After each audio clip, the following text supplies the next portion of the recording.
Hello everyone, welcome back to DFS car park again on a very wet, windy, stormy day in the middle of, it's called Storm Darragh, that bloke off the chase.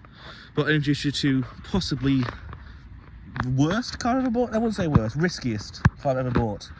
This is my new 2012 Chevrolet Cruze LT 1.6. Actually the newest car I've ever owned, actually.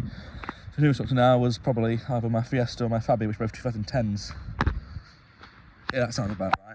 So, this is my new trade car. I bought it from a dealer Partex corner. I figured if I take this one, take a few of the crap ones, they'll eventually give me all the good ones, you know. So I bought this more for the business relationship than I have actually for the car.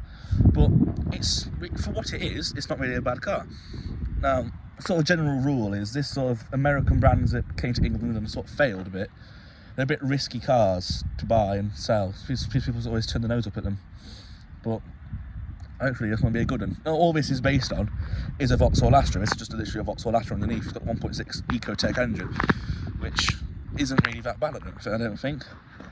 But it's covered 89,000 miles, and it's got a good history. It's on a cam belt, which is always a good sign. And it's a bit grubby on the exterior. If you look, it's had a bit of sort of bird muck sat on it, but that should hopefully polish out. But I've taken it for a good drive, about half an hour drive, and it really drives nicely. Clutch is good, it pulls nicely. What I've noticed is when you get further up in the rev range, it has a little shift notification on the dashboard, which I think is really cool. Which you wouldn't expect this on a Chevrolet like this. But yeah, I bought this. I got it for a good price and hopefully some profit in this one. But looking at it, it's quite well optioned actually. It's got bloody hell, the wind. It's got alloys. It's got my inside. It's got electric mirrors, 4 electric windows, and say it's an Astra. It's got an insanely large boot. But if you're just looking at it, it's very grubby. But so the alloys are all coked up in brake dust. But it really isn't bad. So having driven this for a good half an hour, I'm very impressed with it actually. And maybe it's very grubby inside, but a massive boot, which is quite impressive. It's just very filthy. But yeah, it's a nice thing. 89,000 miles. It's had a belt. I've got where are they?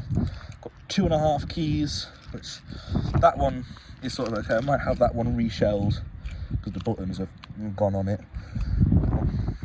It's got electric mirrors, power windows, step inside. It's actually quite a comfortable car, but it's just, even the shifter just screams Vauxhall. That's all it is. But it's got a cigarette lighter,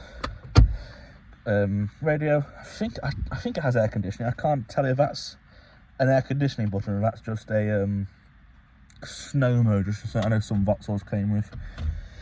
Having driven it, I've realised it needs tracking. It's a little bit on piss, but it really is a tidy car overall. Got a locking wheel. It's got a good history.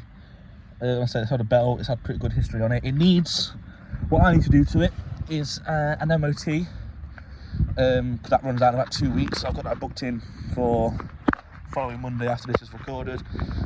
So MOT tracking. I believe it needs. I was told by dealer I got it off front tyres, which you see that that front tyre is very low, and yeah, it's probably going to need fronts. But I've not actually had a proper look around it. I bought it when it was dark. But yeah, back ones they're fine. Back ones are. I bought it in the dark, which is probably not the best way to buy a car. But a bit dealer's mist in the rain, the dark.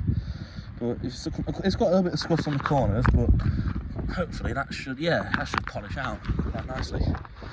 It also needs, I'm putting new reg plates on it because they aren't matching, which, you know, it's a bit excessive, but it always annoys me when plates don't match because it just sort of, it says, oh, this car had a bump, which is, this is HPI clear. It probably hasn't had a bump, it's just people get it in their heads, buyers do.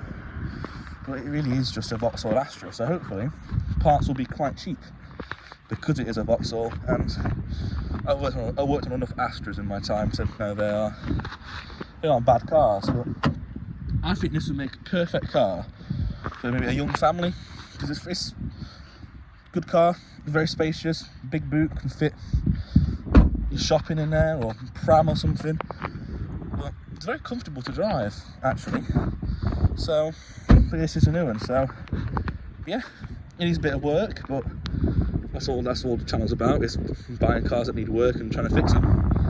So yeah, but when I'm going to give this a proper thorough cleaning tomorrow on the Sunday, and then it's booked in for MOT Monday morning.